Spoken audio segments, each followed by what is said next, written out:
Isa sa mga pumasa sa katatapos lang na bar exams ay isang nanay na nakailang take na. Ang kanyang kwento ng determinasyon, alamin natin sa report na ito. Masipag, matyaga,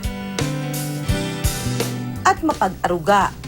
Yan ang mga karaniwang katangiang sumasalamin sa isang mabuting ina. Ang mga katangiang ito, taglay ng 31 anyos na nanay na si Mary Grace. Kasabay ng kanyang pagiging full-time nanay, isang magandang balita ang kanyang natanggap kamakailan. Isa na siyang ganap na abogado. Nung nakita ko po yung name ko, syempre po sobrang saya. Kasi sabi ko sa sarili ko, last take ko na to, hindi ko na talaga uulitin. Kasi ang hirap-hirap mag-review, ang hirap-hirap pagsabay yung pag-aaral. Tapos lahat ng gawain sa bahay, ako pang gumagawa.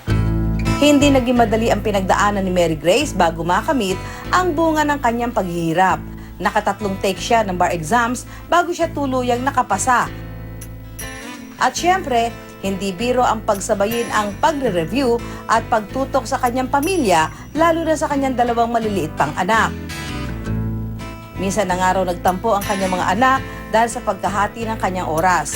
Minsan po nalulungkot po ako dahil po pag hindi po ako minsan natuturuan ni Mami sa assignment. Sinubukan mang maghanap ng trabaho, hindi siya pinapala dahil kung hindi overqualified, ay madalas na may lehitimong abogado na ang hinahanap. Kaya naman ngayon, sa tagal ng kanyang pagsusunog ng kilay, hindi pa rin makapaniwala si Mary Grace sa nakamit na tagumpay. Nais daw makapasok ni Mary Grace sa Public Attorney's Office o PAO dahil mas gusto niya makatulong sa mga mas nangangailangan na walang pambayad sa abogado. Hindi po talaga hadlang na maka-experience ng failure. And then, yung failure na to, kailangan natin gawing inspiration, motivation para magpursige pa para sa mas magandang future na gusto natin.